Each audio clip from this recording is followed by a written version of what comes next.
A real relationship is choosing. You actually have to choose. You have to choose a real human being, not a mystery human being, not an exciting human being that you can't quite see their flaws because they're too far in the distance, they're too removed from you. A real relationship is you actually have to choose a human being, and every human being is flawed. We have somebody else who wrote in, and her pattern was that she finds something wrong with everyone. And I think that is so common. We hear it all the time. It tends to go hand in hand with, chasing unavailable people and being repulsed by people who actually want to be with us. Yeah. I think that there's this really interesting dichotomy. I know we spoke to someone recently in one of our programs who said, anytime when someone's making me chase them, I have this certainty. And when someone is into me, I find myself constantly doubting whether they're right for me. And what that can do is it can make the same person look like they're anxiously attached when they're chasing someone, but avoidant when someone wants them. And to me, there's a really interesting thing going on there, whereby when someone is making us chase them, we don't really have any bandwidth to evaluate their flaws. We're just so busy trying to get them. You can think of that with anything in life. When a goal seems hard to achieve or whatever, you don't have to worry about whether it's the right thing. You're just like, but let me just achieve it because I don't know if I can. And then I think that's why a lot of us, when we achieve our goals, we find ourselves going, oh, like this was the thing. This was what I was doing all this time. There's a certainty about chasing something because it's all consuming. And it's the same with people. There's a certainty about chasing people. You don't have to ask if they're right for you. You just want to make sure they want you. And when someone wants you, you've suddenly got all this energy freed up because you're no longer consumed by trying to get them. They want you. So all of a sudden you've got all this bandwidth to assess them and to look at what's wrong with them, to look at their flaws, to inspect them up close. And all of a sudden all this doubt comes in because you're actually looking at all of those things. And now you're forced to actually make a decision. There's agency to that, which we think we want agency, but a lot of the time we don't. We think, I just want to be able to choose what I want for dinner tonight. But sometimes there's nothing more rewarding than a friend coming along and saying, I really fancy Indian tonight. And you're like, phew, I don't have to decide between the 20 different cuisines on my app right now. You're not like that. You like to scroll the app for hours, sometimes days, before before landing on one of the three things you always order. Matt, I'm going to come by and order for you tonight, just like old times. Yeah, because you don't like that. Yeah, you do? I do like when someone expresses a strong opinion, like, oh, I really fancy this. And then it takes the weight off of me having to decide. Because in relationships, when this happens, it takes the weight off of us having to figure out whether someone is right for us. And that is a heavy weight.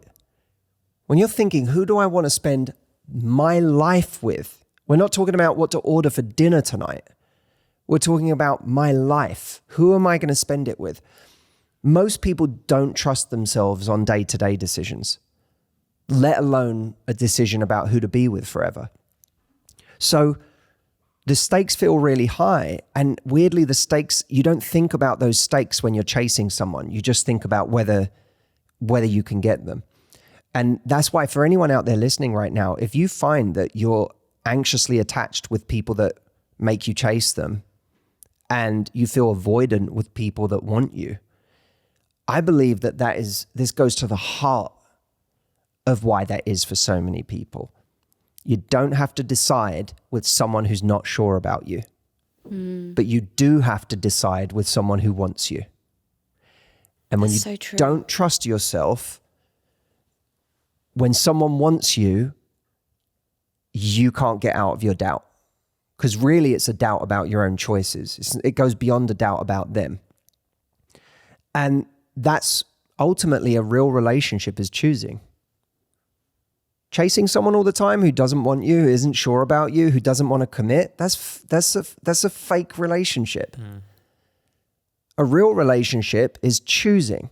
You actually have to choose. You have to choose a real human being, not a mystery human being, not an exciting, human being that you can't quite see their flaws because they're too far in the distance, they're too removed from you.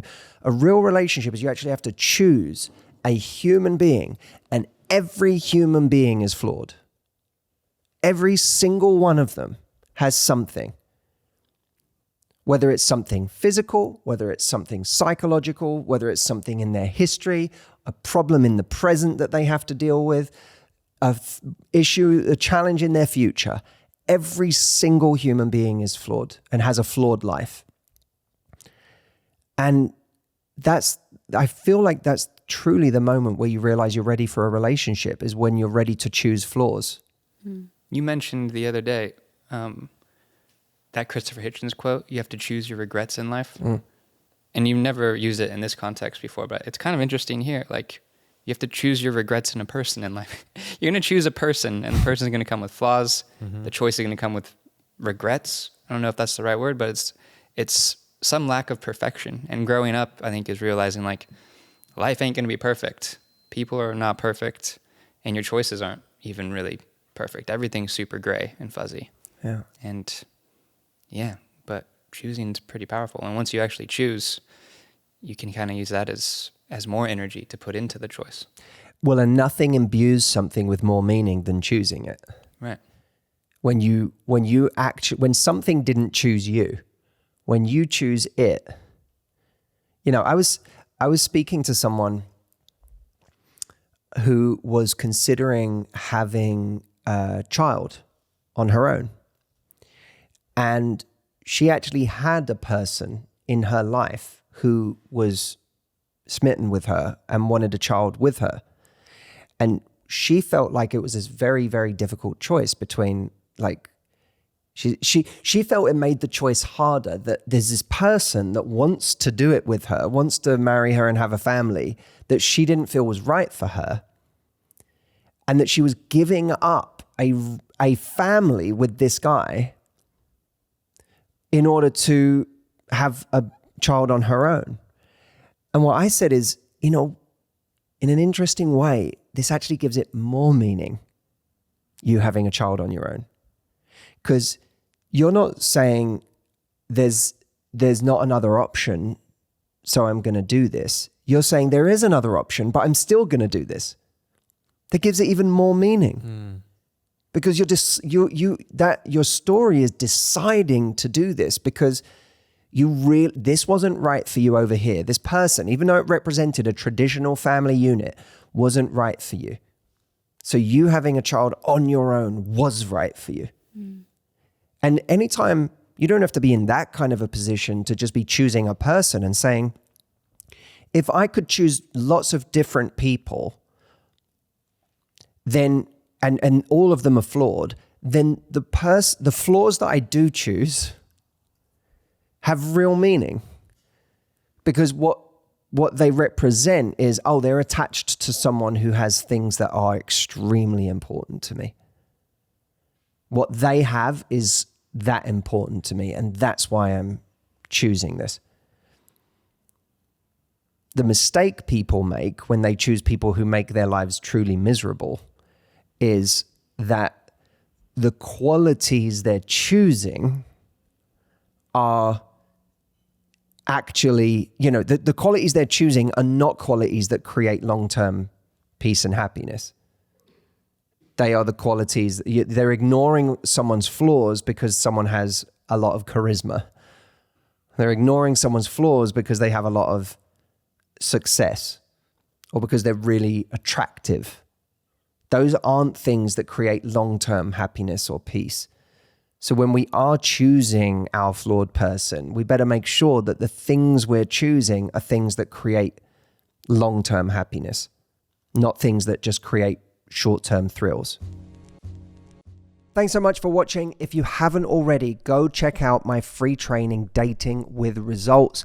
If finding your person is a priority for you this year, if your love life is something that you are sick and tired of waiting on, you want it to happen now so that you can enjoy it, go to datingwithresults.com. It is a free training that gives you a roadmap. Go check it out at datingwithresults.com.